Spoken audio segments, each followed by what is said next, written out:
Salut les gens, c'est Amal et aujourd'hui on se retrouve pour ce premier jour du Pokémon. Pokémon. Pokémon. Pokémon. Pokémon. Pokémon. Date anglish accent. Bref, pour ce premier jour du mois Pokémon. Mais en quoi consiste le mois Pokémon? Bah justement, je vais y revenir. Le mois Pokémon est un concept qui s'étendra sur 24 jours. Vous pouvez prendre ça comme un calendrier de l'Avent. Durant les 20 premiers jours, je vais analyser tous les films Pokémon, avec parfois un résumé qui sera plus ou moins détaillé selon ce qu'il y a à dire sur le film. Ce résumé vous permettra de mieux comprendre le fond de ma pensée dès que je décrirai un point positif ou un point négatif du film. Et il se peut que parfois il n'y aura pas de résumé du film parce que ce ne sera pas nécessaire pour que vous compreniez mon analyse du film. Justement, il y aura la catégorie points positifs et points négatifs. Ensuite, il y aura une catégorie bonus où je vous présenterai des anecdotes du film ou certaines futilités. Et enfin, je vous donnerai mon avis général sur le film et je vous recommanderai ou non de le regarder. Aussi, j'avais également envie de parler de tous les films Pokémon parce qu'au final, sur le YouTube français, il y a presque rien sur les films Pokémon. Soit ça parle du premier film Pokémon et souvent c'est fait par des cinéastes. Je ne dis pas que leurs critiques sont mauvaises, mais certaines subtilités du film leur échappent parce qu'ils ne connaissent pas très bien l'univers Pokémon. Et aussi, il y a les critiques qui se basent sur le fait de tel Pokémon est dans le film, donc ce film est bien. J'ai décidé d'analyser ces films comme des films d'animation en me basant sur le scénario, l'histoire et la cohérence du film, et le dynamisme. Bon, bien évidemment, cela sera mon avis personnel et cela n'engage que moi. Je sais pas pourquoi, mais ça fait bizarre venant de ta bouche. Tiens, ta mitraillette est cassée.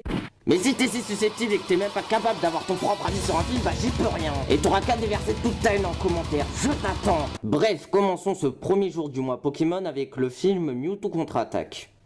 Bon, d'ailleurs, je trouve le titre un petit peu débile parce qu'il n'y a pas eu de précédente confrontation avec Mewtwo, étant donné que c'est le premier film Pokémon. Bon, passons ce détail, c'est parti pour le résumé.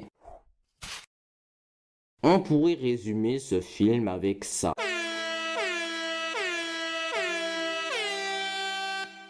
Bonne chance dans les commentaires. Tout commence dans une jungle avec 3 archéologues qui trouvent un cil de Mew. Ils vont les amener en laboratoire pour qu'ils le clonent car il y a des rumeurs comme quoi Mew serait immortel. Ensuite, dans le laboratoire de la Team Rocket, nous voyons 5 clones. Un de chaque starter de la première génération, un de la fille de Monsieur Fuji et un de Mew justement. Après, ces clones communiquent par télépathie. On apprend également que le professeur Fuji a entamé ce travail sur le clonage de Pokémon pour ressusciter sa fille Ei. Ei explique un petit peu le monde au clone de Mew, qui est Mewtwo.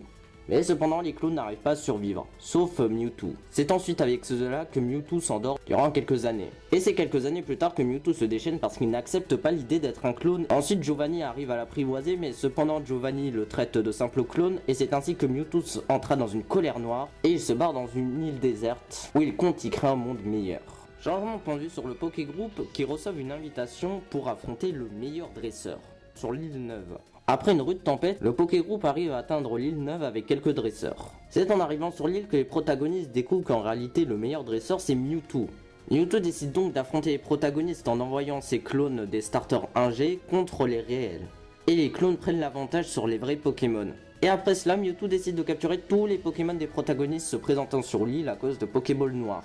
C'est ce qu'il arrive à faire et puis il clone leur ADN pour se créer une armée de clones. Sacha arrive à libérer tous les Pokémon emprisonnés dans les Pokéballs et c'est là qu'intervient Mew pour prouver à Mewtwo que les vrais Pokémon sont meilleurs que les clones. Et c'est là que commence une bataille épique. Les protagonistes ne comprenant pas pourquoi cette guerre a lieu, Sacha décide de s'interposer entre l'attaque finale de Mew et Mewtwo et c'est après cela qu'il se transforme en pierre. Et c'est ensuite avec les larmes de tous les protagonistes de l'île que Sacha se détransforme en statue.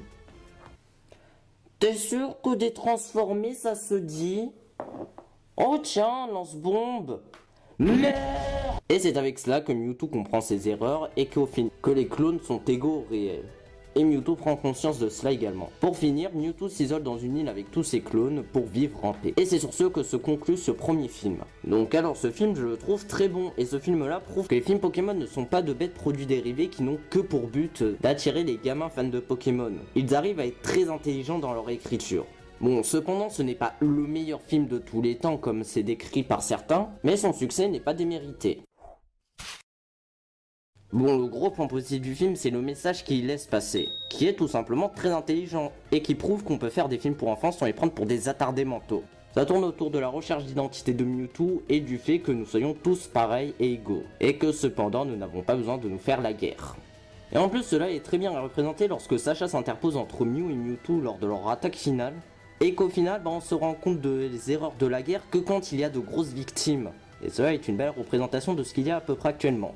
Et puis la scène lorsque Sacha s'interpose entre Mew et Mewtwo est tout simplement magistrale, et la scène qui vient après est forte en émotion.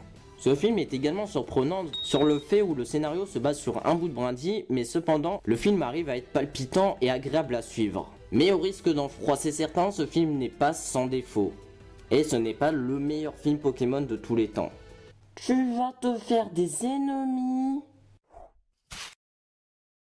Bon, déjà l'introduction de Mew dans le film est assez mal foutue parce qu'il sort carrément de nulle part. Et je n'ai pas exagéré avec mon résumé, ça se passe réellement comme ça. De plus, Mew, et on le voit que c'est juste un élément pour faire avancer le scénario plus qu'autre chose. Mais comment est-il arrivé sur l'île? Ça on ne sait pas. Bon, je vais parler d'un autre point négatif, mais celui-ci n'est valable que pour la version occidentale. Bon, si vous ne le savez pas, les 10 premières minutes du film ont été censurées et je trouve ça complètement débile. Parce que quand on regarde la version occidentale, Mewtwo passe plus pour un adolescent faisant sa crise plutôt qu'un être cherchant son identité. Et donc les objectifs de Mewtwo paraissent débiles, ce qui est vachement dommage. Un point qui aurait pu permettre au paysage du film d'être plus impactant, il aurait fallu que la bataille finale entre les clones et les vrais Pokémon se passe dans une ville ou dans un espace peuplé. Parce que le fait que ça se passe sur une île déserte, ça manque de conséquences néfastes. Bon, au pire, l'île, elle serait détruite, mais le fait que ce soit une île déserte, ce n'est pas tellement dérangeant. Bon, la seule réelle conséquence néfaste, c'est le fait que Sacha se transforme en statue.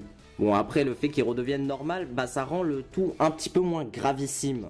Je pense qu'il aurait fallu des conséquences qui soient irréparables, ce qui aurait permis aux protagonistes de prendre conscience de leurs erreurs et ne plus recommencer à l'avenir. Et également faire comprendre aux spectateurs que la guerre, c'est pas bien. Venant de ta bouche, ça paraît bizarre de dire ça. Merde! Non, moi j'aime juste quand il y a 2-3 explosions, c'est pas pareil.